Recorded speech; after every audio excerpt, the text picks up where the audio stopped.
Get 3 months of local news for just 99 cents a month. You'll get unlimited access to the news you need to stay engaged and connected to your community. Visit DuluthNewsTribune.com/subscribe now to get 3 months of local news for only 99 cents a month.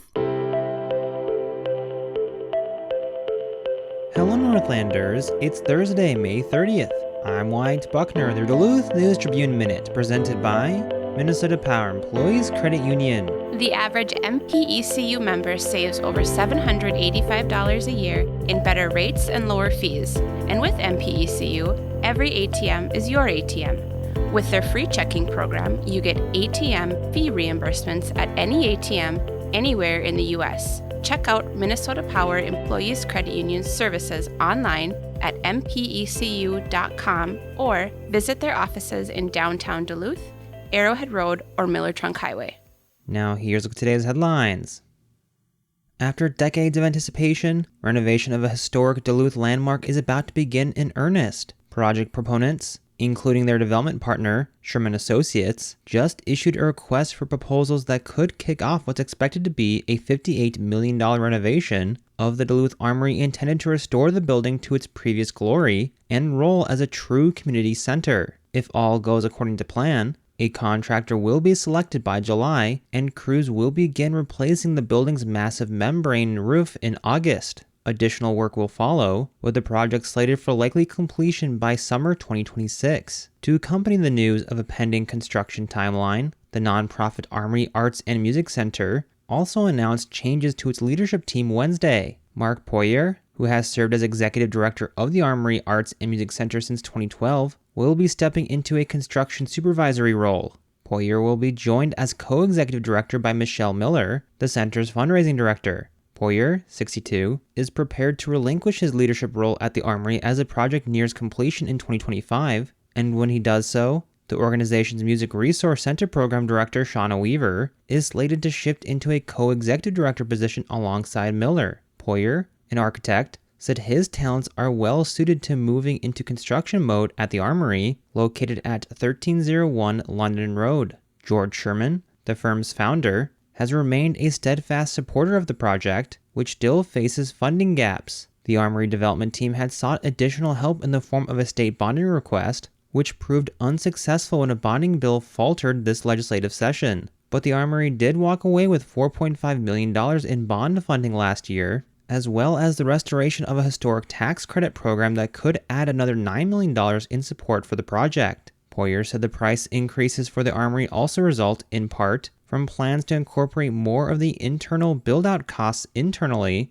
rather than pushing them to future tenants, expected to be a mix of nonprofits and business entities. The Armory expects to host a food hall, music education program, recording and performance space, community kitchen, and exhibits celebrating its storied past as a venue that once attracted the likes of Buddy Holly, Louis Armstrong, Johnny Cash, and Duke Ellington.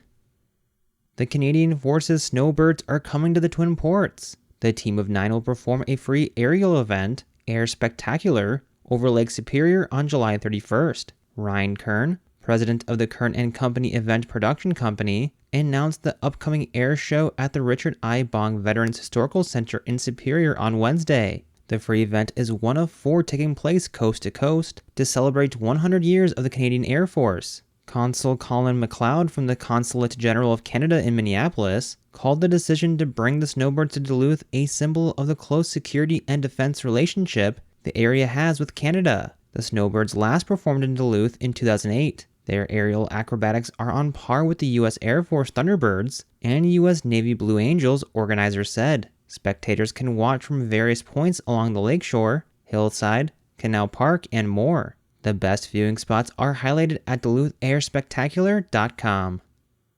It's time now for this week's Business Beat with Duluth News Tribune business reporter Brielle Bredston. Cat and coffee lovers unite.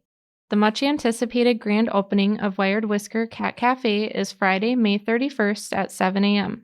It is located at 1823 East Superior Street in the former Endion Square Children's Center building.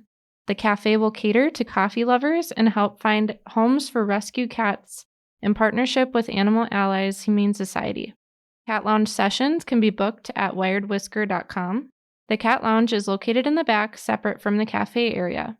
Wired Whiskers also partnered with Pennsylvania-based Kittytown Coffee, where every bag of coffee sold feeds a rescue cat for a week. A full coffee menu features Kittytown coffee, teas, smoothies, beer, and wine, in addition to bagels, muffins, and croissants from Duluth's Positively 3rd Street Bakery. Woodseth expands. Woodseth, a full-service architecture, engineering, environmental, and surveying firm, celebrated its expansion into the downtowns of Duluth and Hibbing this week. The company now has a dozen offices and over 230 employees. Last summer, Woodseth merged with Duluth-based Architectural Resources, Inc., and will continue working as one entity in the 126 East Superior Street office downtown. Up until the consolidation, the two companies had collaborated on a number of projects. Clients now have the benefit of combined companies' expertise and geographic reach. I'm Brielle Bredston. Reach out to me with more business tips at bbredston@duluthnews.com. Now here's a Your forecast brought from the News Tribune's Northlandia podcast. Good morning. This weather forecast for the Duluth area. Sunny today with a high temperature up around 70 degrees. Southeast winds around 5 to 15 miles an hour, getting a little gustier during the day. Showers and thunder showers becoming likely later tonight. Overnight low only dropping into the low 50s. Southeast winds overnight around 10 to 20. And scattered showers and thunder showers Friday morning. Then a chance of redevelopment during the day with a high in the upper 60s. Shower chances move out, looks like, for the weekend, although we may see some redevelopment late Sunday. I'm Storm Tracker meteorologist John Wheeler. Thank you to the Northlandia podcast for their support. The bi-weekly podcast explores curious and unique stories here in the Northland. The latest episode looks at how a Grand Marais coffee shop connects the community with weather reports. You can find that episode and others at DuluthNewsTribune.com or wherever you also get this podcast. Reporting for today's episode was done by Peter Passy, Maria Lockwood, and Brielle Bredston. Thank you for listening to Duluth News Tribune Minute. Have a great day, and we'll see you back here tomorrow.